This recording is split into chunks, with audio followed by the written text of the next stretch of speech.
Good morning, જય શ્રી કૃષ્ણ, હર હર મહાદેવ. કેમ છો બધા? મજા છો? ખાઓ પીઓ ને મજાની લાઈફ.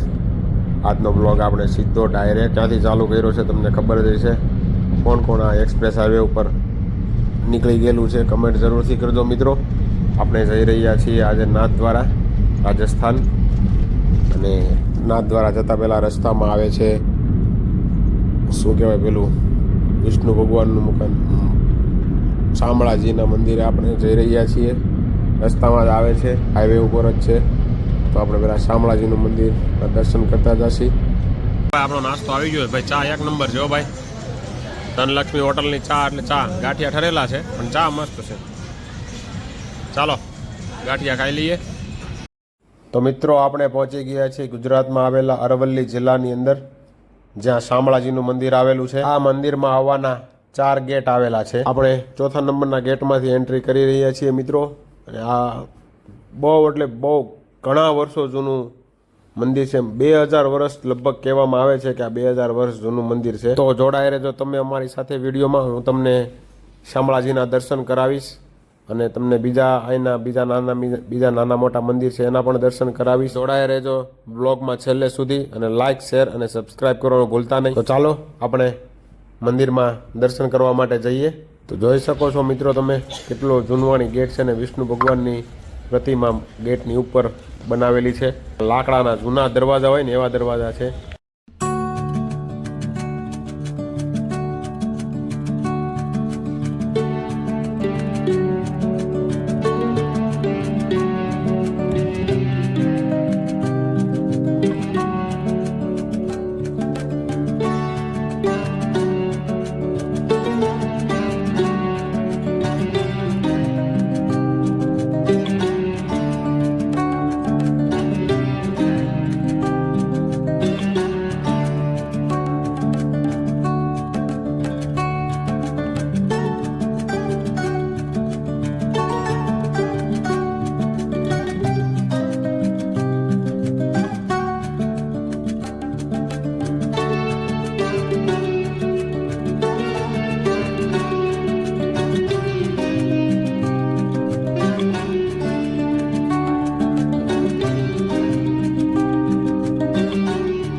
તો આપણે હવે શામળાજી દર્શન કરી અને હવે આપણે નીકળી ગયા છીએ નાથદ્વારા જવા માટે.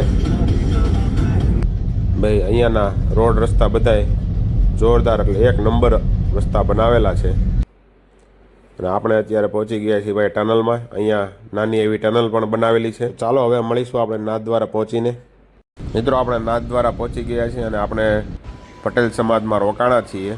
અને પટેલ સમાજમાં એક રૂમનું ભાડું છે 2000 રૂપિયા. એસી રૂમ છે અહીંયા, ખાલી એસી રૂમ જ છે, નોન એસી રૂમ એક પણ નથી અહીંયા. અને મસ્ત બનાવેલી છે. તમે એકવાર જરૂરથી પટેલ સમાજમાં ઉતારો કરજો. ચાલો આપણે તો સવારમાં પટેલ સમાજમાં નીચે જ જમવાનું આપે છે. 90 રૂપિયા છે નાસ્તાની, અનલિમિટેડ. ચાલો તો આપણે નીકળી ગયા છીએ રિક્ષામાં નાથદ્વારા દર્શન કરવા જવા માટે. જોડાઈ રહેજો અમારી સાથે, તમને હું નાથદ્વારા શ્રીનાથજીના દર્શન કરાવીશ. તો મિત્રો આપણે પહોંચી ગયા છીએ શ્રીનાથ દ્વારા દર્શન કરવા માટે. આ એમનો મેઇન ગેટ છે, અને આપણે અહીંયાથી અંદર જઈએ તો આ બધી વસ્તુઓ માર્કેટ જેવું છે, પણ મંદિરની એક્ઝેક્ટ સામે. મંદિર આમ એક્ઝેક્ટ ગલીમાં અંદર આવેલું છે, એટલે તમે અહીંયા ફરજિયાત બધાને ચાલીને જ આવવાનું રહેશે. અને જોઈ શકો છો તમે કેટલું ભીડ છે. અને આ છે મંદિરની એન્ટ્રી ગેટ. જોઈ શકો છો અંદર ફોન લઈ જવાની સખત મનાઈ છે, એટલે આપણે ફોન અંદર નથી લઈ જઈ શકતા અને આપણે તમને દર્શન નહીં કરાવી શકીએ. તમને બહારથી જ તમે જોઈ શકો છો. તો ચાલો આપણે દર્શન કરી આવીએ અને પછી આપણે નાથદ્વારા બહારનું માર્કેટ વિઝિટ કરશું. જો તમે નાથદ્વારા આવો છો તો આ ચંદુભાઈનું કેસર મલાઈવાળું દૂધ જરૂરથી પીજો મિત્રો, જોરદાર બનાવે છે. અને આ છે રાધાકુંડ, જોઈ શકો છો તમે. અત્યારે તો હાવ ખરાબ હાલતમાં પડ્યો છે ભાઈ, પાણી ગંધાય છે, કચરું છે ઘણું ખરું. આમાં છે ખમણ છે, પૂરી છે, બટાકાનું શાક છે, ચણાનું શાક છે, દાળ ભાત છે, સલાડ છે, કાંદા ટમેટા, કાકડી, પાપડ, છાશ અને દાળ ભાત પણ છે. ચાલો જમી લઈએ. આ થાળીના ભાઈ 130 રૂપિયા છે ભાઈ, લેવા પટેલ સમાજમાં. જોઈ શકો છો તમે, સ્વાદ સારો છે. ચાલો જમી લઈએ. તો મિત્રો આ નાથદ્વારાની જગ્યા છે અને આ નાથદ્વારામાં સ્ટેચ્યુ ઓફ બિલીફ જે જગ્યા છે એની બાજુમાં કૃષ્ણ ભગવાનનું મોટું આ સ્ટેચ્યુ બનાવેલું છે, ગોવર્ધન પર્વત ઉચકેલું, અને ફરતી બાજુ મોટું તળાવ પણ બનાવેલું છે. અને હવે આપણે જઈશું સ્ટેચ્યુ ઓફ બિલીફમાં. અને આ છે સ્ટેચ્યુ ઓફ બિલીફનો એન્ટ્રન્સ ગેટ છે.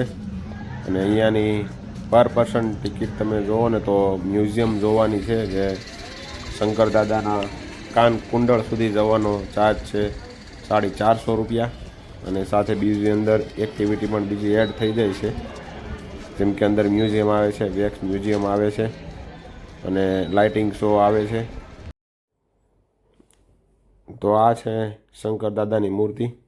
અને આ જે નીચે તમે જોઈ શકો છો આમાં એ છે સમુદ્ર મંથનની પ્રતિમાઓ છે બધી. અને આ એન્ટ્રન્સ ગેટ છે અંદર જવા માટેનો. અને આ સમુદ્ર મંથન દર્શાવતી પ્રતિમાઓ છે. એકદમ જોરદાર કામ કરેલું છે ભાઈ આનું, બહુ મોટું વિશાળ છે. તો મિત્રો આપણે હજી આ સ્ટેચ્યુની બહારની સાઈડ આવ્યા છીએ, જે શંકર દાદાનો પગ છે ને ત્યાં આપણે આવ્યા છીએ. ત્યાંથી વ્યૂ છે, આ મસ્ત વ્યૂ આવે છે ભાઈ આ મૂર્તિ પાસેથી. હવે આપણે મૂર્તિની અંદર જવાના છીએ. હવે આપણા શંકર દાદાના સ્ટેચ્યુની અંદર જવાના છીએ. ભાઈ અહીંયા ઇલ્યુઝન છે, તમારે જેવા ફોટા પાડવા ને એવા ફોટા અહીંયા પડી શકે છે. જો તમે આ ફોટો અહીંયા તમારે ફોટો પાડવો છે તો આ રીતનો ફોટો આવશે છે ને. ગોવાના બીચ પર બેઠા એવું લાગે. આ જો સેન્યુરિટી સાથે ફોટો પાડવો હોય ને તો આ રીતે આ જો સુપરસ્ટાર બનવું હોય તો આ રીતે આવશે. તો જ્યાં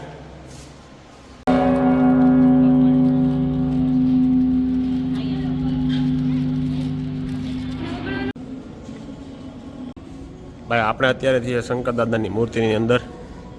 નીચે જોઈ શકો છો મિત્રો, કેટલી જોરદાર સુવિધા બનાવી છે આ લોકોએ. સ્ટેચ્યુની અંદર છીએ આપણે. આ જોડાઈ રહેજો મારી સાથે, લાસ્ટમાં આખું મ્યુઝિયમ તમને બતાવીશું. આપણે મિત્રો અત્યારે 280 ફૂટ ઉપર આવ્યા છીએ શંકર દાદાના રાઈટ હેન્ડ પર.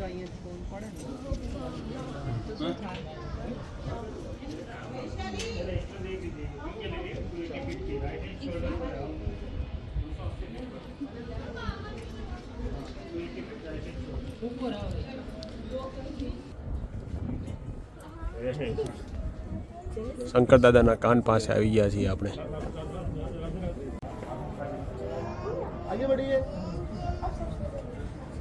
આપણે આ છીએ રાઈટ શોલ્ડર ઉપર શંકર દાદાના.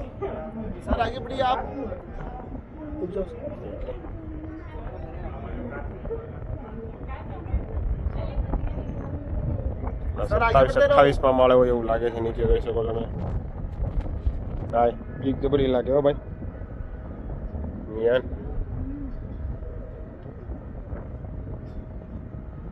જોઈ શકો છો મિત્રો કેટલું નીચે છે, ઊંડું છે. બીક લાગે હો પગ મૂકતા. આ तरह कैसे धक धक हो रहा है मेरे को. નીચે ઓલા કાત મારે એક હાથમાં બે આઈમાં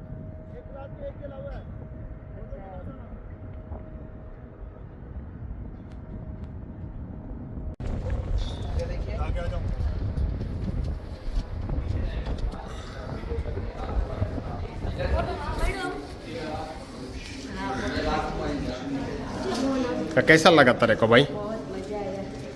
કેવું લાગ્યું યાર નીવા?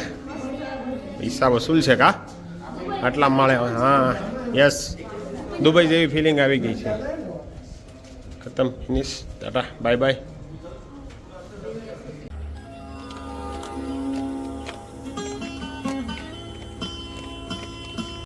તો મિત્રો આપણે સ્ટેચ્યુ ઓફ બિલીફ જોઈને હવે વેક્સ ગેલેરીમાં આવી ગયા છીએ, જ્યાં વેક્સના પૂતળા બનાવેલા છે બધાય.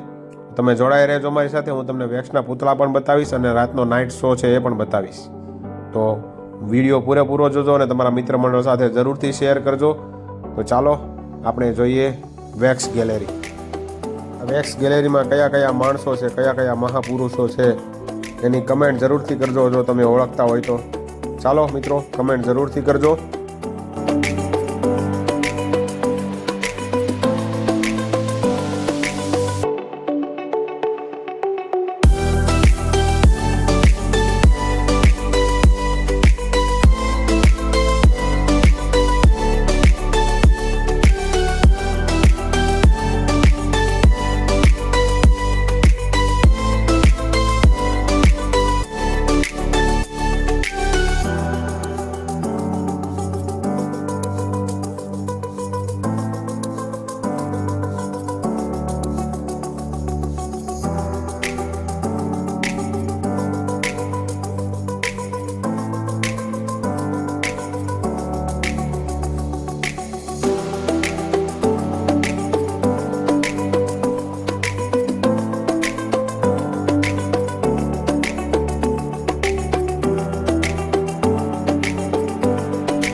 તો મિત્રો આપણે આવી ગયા છીએ હવે નાઇટ શોની અંદર, લેસર શોની અંદર, લાઇટિંગ શોની અંદર, જે આપણે શંકર દાદાની 370 ફૂટની મૂર્તિ છે ને એની ઉપર આ લાઇટિંગ પાડી અને એક સંદેશો આપવા માંગે છે, એ આપણે જોઈએ.